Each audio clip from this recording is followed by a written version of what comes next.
Hocam herkesin açılanlar var.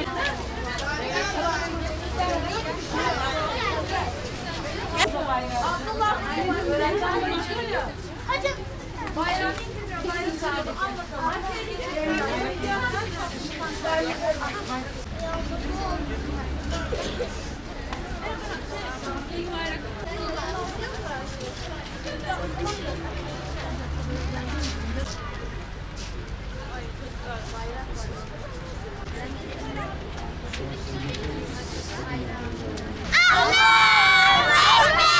Tekbir!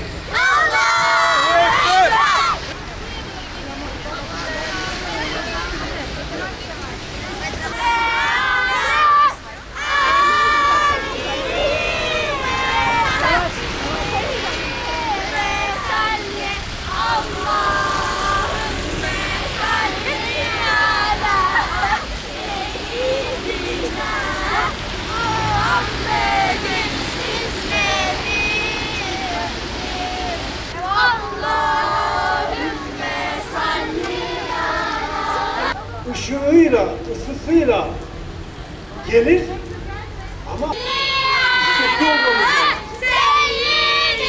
Hamdülü olmamız lazım ki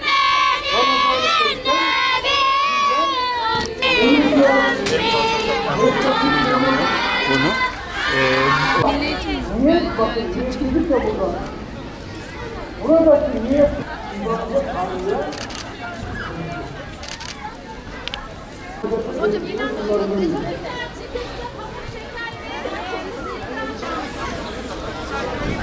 Anne bu sıraymış. Benimki de çıkar tabi. Serhat gelecek de oldu. Hayır, tamam ben anlıyorum. Yetişkinlere burada yok.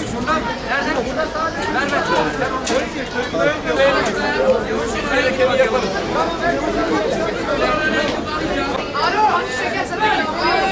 Hocam, her bir yerine. Ne yapıyorsun? aldık. Ben bir şey söyleyeceğim. Bu tarafa açalım. Çocuk.